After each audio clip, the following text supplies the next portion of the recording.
Hi.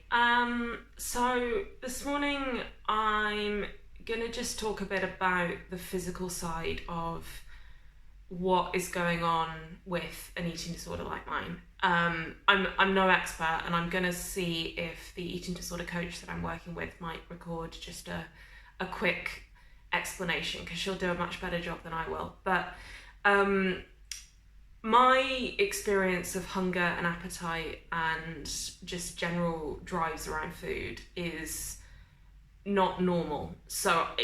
It's not just that I use food in destructive ways because of something kind of mental health related that's going on upstairs. It's more physical than that. I think one of the best examples of that is that my normal at the moment, when I have a meal, is to feel, after I've eaten the meal, to feel hungrier than before I ate the meal.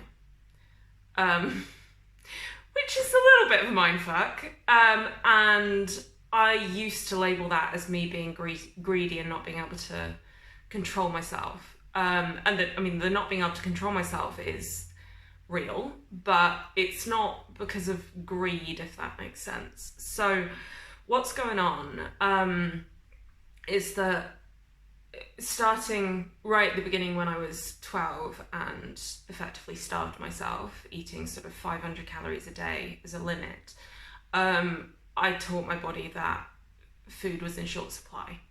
So then when I started adding it back in, eating more, my body went, oh, food's back, we better stock up before the next famine. And then what basically followed that was just 20 years of me constantly feeling like food controlled me, because whenever it was around, my body wanted to eat more than it needed. And then in an attempt to control that, I would force restriction even when I wanted food, because I was terrified of my weight increasing and increasing, because what felt like my natural drive was to always overeat, and whenever food was available, to eat all of it. So what that creates is this cycle where my body is constantly, sort of every few days, going through binge starvation. And I think just over the last 2 decades, my body's response has kind of got more and more pronounced. So because I've kept forcing it into starvation periods, whether that's through any of the bulimic behaviors, like fasting after binging, making myself sick, chewing food and then spitting it out without swallowing it, so my body thinks it's got food coming in and then the food's taken away, and so on. So I think over all of those cycles, it's got stronger, so that my body now assumes that food is going to be taken away very soon. At all times, food is about to be taken away. And that means that whenever food is around, all I want to do is eat all of it.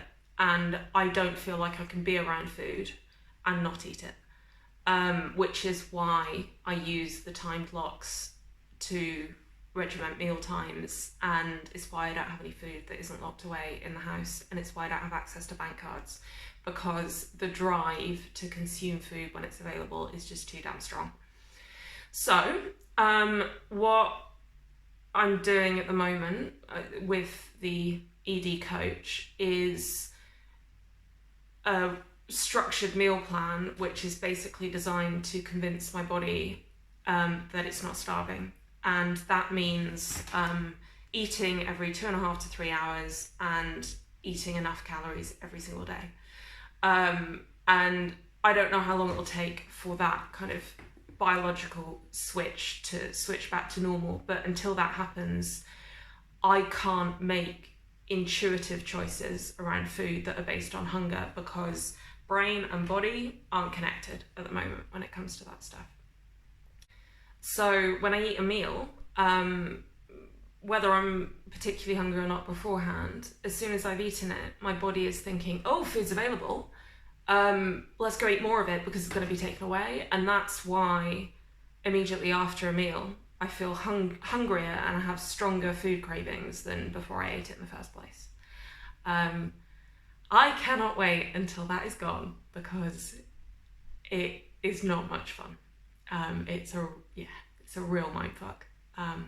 But it is a huge relief to understand the reason why, instead of thinking that it's some kind of character flaw of mine, which is honestly how I viewed it until a couple of weeks ago.